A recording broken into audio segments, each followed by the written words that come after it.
Exercise 3.3 दी गई समीकरणों को बच्चों प्रतिस्थापन विधि द्वारा हल करना है। मेरी बात सुनो। प्रतिस्थापन विधि का मतलब बच्चों आपको जो दो समीकरण दी जाती है, जैसे समीकरण एक आपको दी गई है x + y = 14, ये पहली समीकरण है, और दूसरी समीकरण है x - y = 4, ये दूसरी समीकरण है।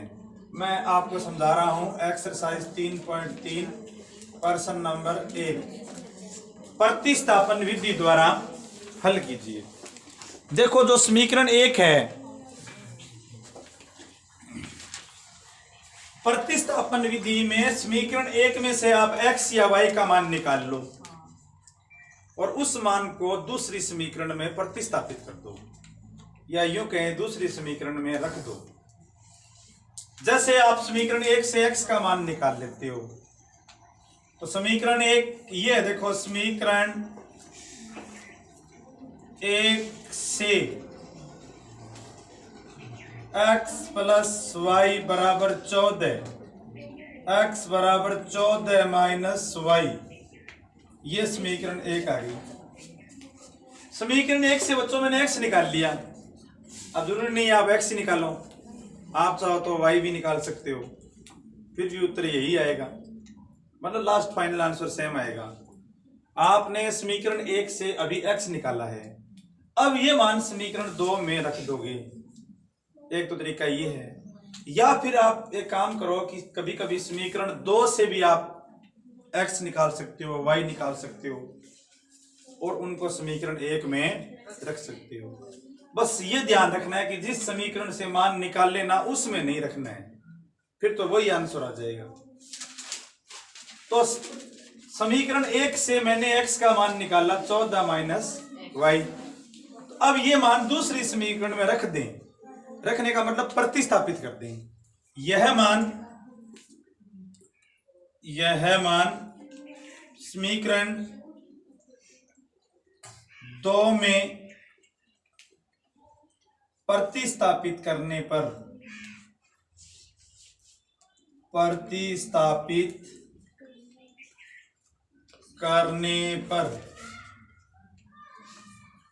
तो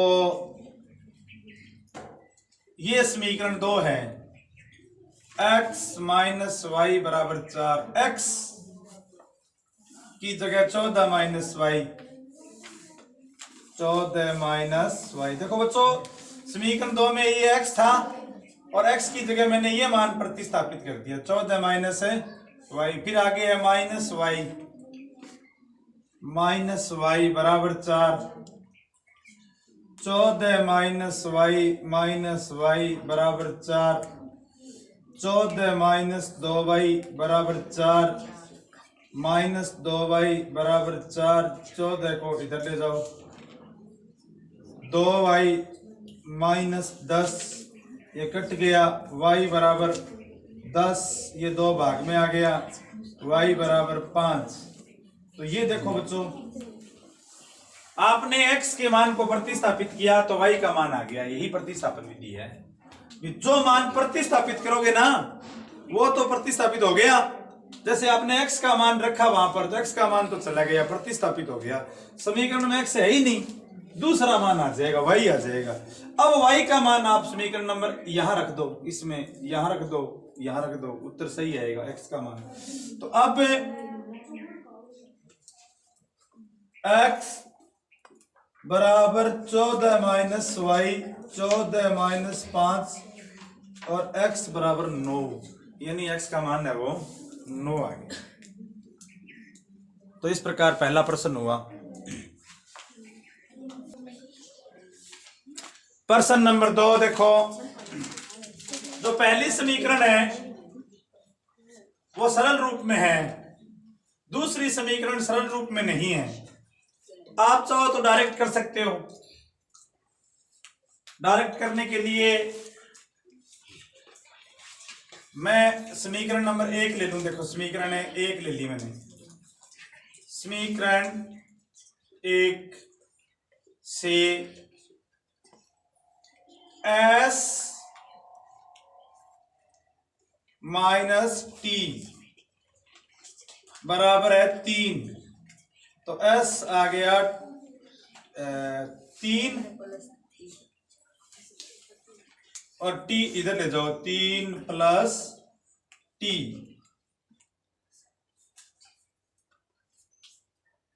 ये एस का मान आ गया। अब ये मान समीकरण नंबर 2 में रख दें। यह मान समीकरण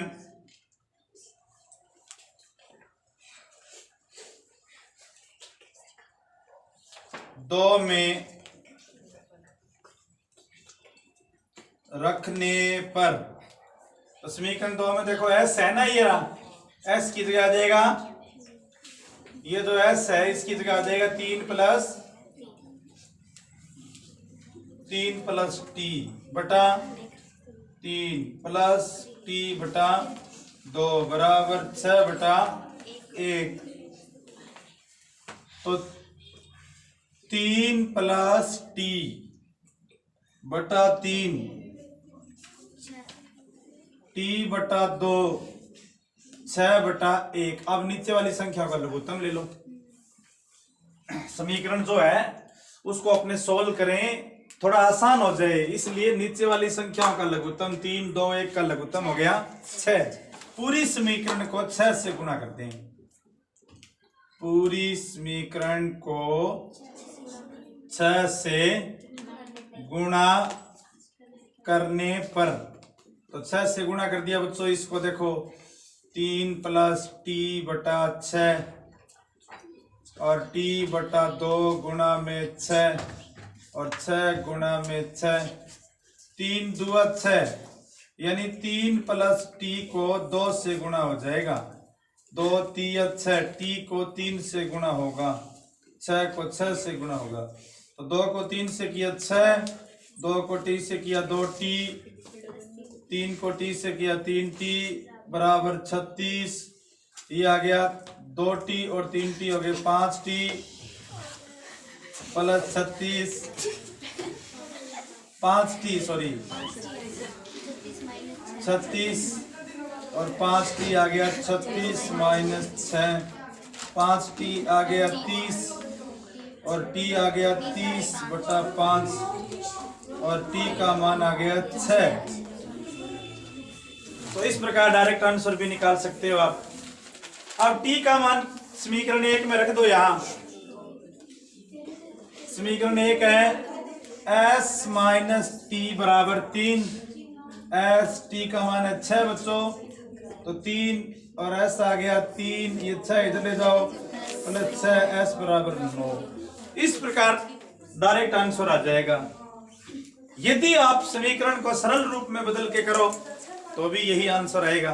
जैसे देखो एक और तरीका है,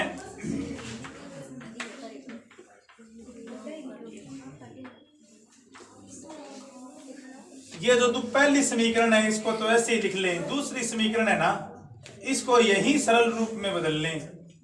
3 2 1 का लघुत्तम 6, तो s बटा 3 गुणा में 6, t बटा 2 गुणा में 6 और 6 गुणा में 6, 3 दूआ 6, तो ये आ गया 2s प्लस 2 तिया 3 t बराबर 6 छिका 36।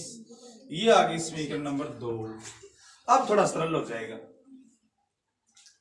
अब समीकरण 1 से निकाल लो। समीकरण 1 से s माइनस टी बराबर 3, s बराबर 3 प्लस टी, तो 2s 2 गुणा में s की जगह आएगा 3 प्लस टी प्लस 3 टी बराबर 6, 2 तिया 6 प्लस 2 टी प्लस 3 टी और बराबर 6। 6 को 6 से गुणा नहीं किया बच्चों, मैं भूल गया यार। 6 छिके 36, इधर 36 आएगा यहाँ। 36, ये हो गया 6 + 5t बराबर 36 और 5t बराबर आ गया बच्चों 36 - 6, 5t बराबर आ गया 30 और t आ गया 30/5 और t का मान आ गया 6। ये जो t का मान है वो आप समीकरण 1 में रख दो। तो समीकरण 1 है s बराबर 3 + t, s बराबर 3, t का मान है 6 और 3 है 9। तो इस समीकरण में s का मान तो आ गया 9 और t का मान आ गया 6। दो तरीके बता दिए मैंने आपको, किसी भी एक तरीके से आप कर सकते हैं। अगला क्वेश्चन,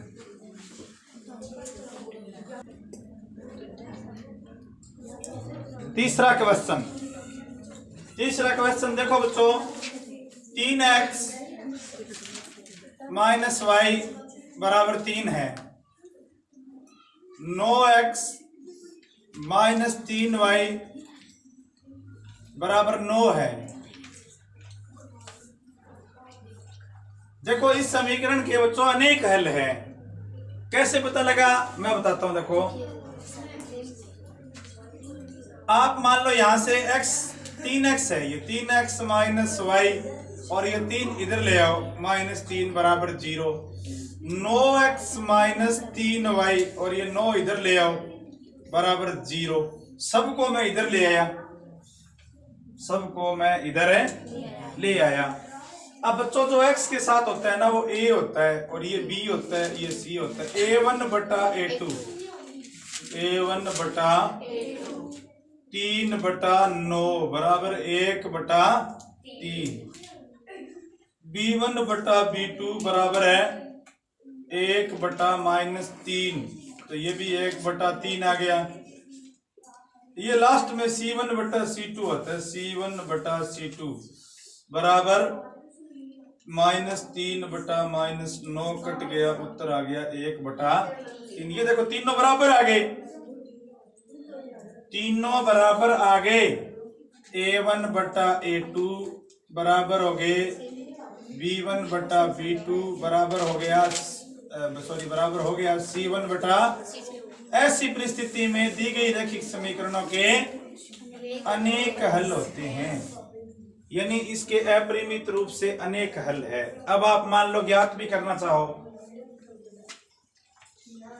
भी, ये 3x - y बराबर 3 है, तो -y बराबर 3 इधर ले जाओ 3x। तो अब सबसे पहले माइनस आ गया, सबसे पहले माइनस आ गया, तो सारे निशान चेंज कर दो। सारे निशान चेंज कर दिया, माइनस का 3 आ गया, प्लस का 3x आ गया, तो y बराबर आ गया 3x - 3। ये देखो y का मान आ गया। अब y का मान देखो बच्चों, ये रूल अप्लाई किया करो, सबसे पहले माइनस आ जाए ना किसी भी समीकरण में तो सारे निशान चेंज कर दिया करो, तब प्रश्न थोड़ा आसान हो जाएगा। अब ये मान यहां रख दो, 9x समीकरण 2 में रख दो, 9x - 3 और y की जगह आ जाएगा 3x - 3 बराबर है 9। तो देखो 9x और 3 तिया 9x और प्लस 3 तिया 9 बराबर 0। देखो बड़ी इंटरेस्टिंग कहानी प्राप्त होगी कि 9 बराबर है 9, दोनों ही कट गए ना, x कुछ बचा ही नहीं। ऐसे प्रश्नों की विशेषता ये होती है कि इनके अनेक हल होते हैं। नेक्स्ट क्वेश्चन, इनको हल करने की जरूरत नहीं होती।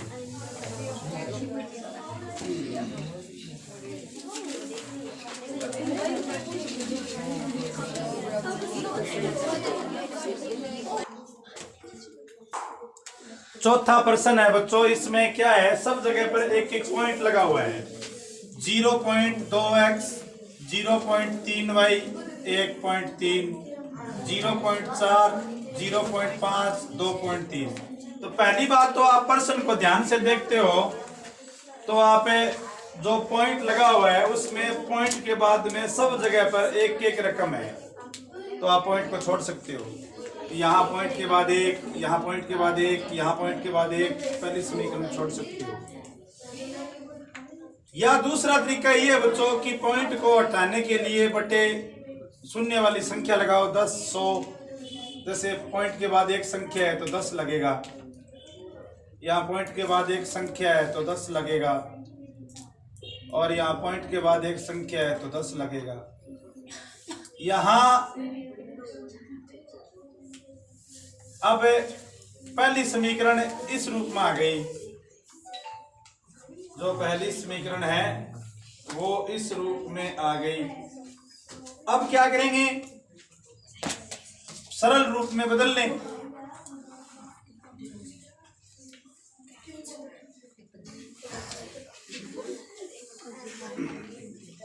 पूरी समीकरण को 10 से गुणा कर दो, 2x बटा 10। 10 से इसीलिए किया मैंने गुणा क्योंकि 10 का लघुत्तम 10 है, प्लस 3y बटा 10 और 13 बटा 10 गुणा में 10। 10 से 10 कट गया, सॉरी यहाँ लिखना भूल गया, 10 से 10 कट गया, 10 से 10 तो आ गया 2x प्लस 3y बराबर 13। ये बच्चों समीकरण आ गई जिसे हम अपने हल करेंगे। अब दूसरी समीकरण की बारी लेते हैं। दूसरी समीकरण जो है वो अपने पास है 0.4x प्लस 0.5y बराबर 2.3। इसमें भी पॉइंट को देखो उड़ा दें तो 4x बटा 10, इसमें भी पॉइंट को उड़ा दे 5y बटा 10 बराबर 23 बटा 10। अब पूरी समीकरण को 10 से गुणा कर दे, समीकरण को 10 से गुणा करने पर तो अपने पास समीकरण आ गई 4x बटा 10, 4x बटा 10 गुणा में 10। इस प्रकार फिर आएगा 5y बटा 10 गुणा में 10 और बराबर 23 बटा 10 गुणा में 10। 10 से 10 बच्चों सब जगह कट गया। 4x प्लस 5y बराबर 23। अब देखो बच्चों सामान्य समीकरणें बन गई। ये दो समीकरणें हैं जिसको मैंने बॉक्स में क्लोज किए, आप यहां से हल कर सकते हो। समीकरण 1 से x या y का मान निकाल लो और उस मान को समीकरण 2 में रख दो तो आपके पास प्रतिस्थापन हो जाएगा। जो मान रखोगे उसी का प्रतिस्थापन हो जाएगा। यदि x रखते हो तो x का प्रतिस्थापन हो जाएगा, y रखते हो तो y का प्रतिस्थापन हो जाएगा। जैसे अपने यहां पर है, मैं समीकरण 1 से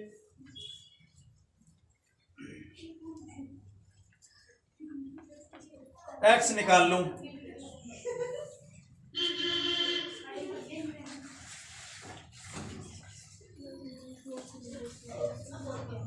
समीकरण 1 से समीकरण 1 ये है 2x प्लस 3y बराबर 13। तो 2x आ गया 13 माइनस 3y और x आ गया 13 माइनस 3y बटे 2। ये आ गया x का मान समीकरण।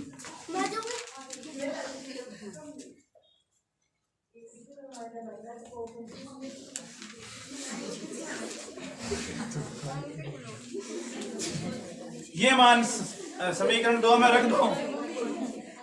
यह है मान समीकरण 2 में प्रतिस्थापित करने पर ये देखो समीकरण 2 4x तो x की जगह आ जाएगा 13 माइनस 3y बटा 2 प्लस 5y बराबर 23। 2 दूना 4, 2 13 माइनस 3y प्लस 5y बराबर 23। तो 13 दूआ 26, 3 दूआ 6y प्लस 5y बराबर 23। तो आ गया 26 माइनस y बराबर 23। 26 माइनस y बराबर 23। तो माइनस y आ गया 23, 26 को इधर ले जाओ तो माइनस y बराबर आ गया -3, कट गया तो y का मान 3 आ गया। थोड़ा सा बड़ा क्वेश्चन हो गया। प्रश्न में y का मान है वो 3 आ गया। अब y का मान 3 आप किसी भी समीकरण में रख दो। y का मान 3 समीकरण 1 में रख दें। ये रही देखो 2x प्लस 3y था, y की जगह 3 बराबर 13। तो 2x प्लस 9 बराबर 13। 2x आ गया 13 माइनस 9, 2x आ गया 4 और x आ गया 4/2 और x आ गया 2। इस प्रकार बच्चों x का मान। थोड़ा क्वेश्चन बड़ा हो गया, लेकिन आप चाहो तो इस प्रश्न को बिना 10 का गुणा किए हुए भी कर सकते हो आप।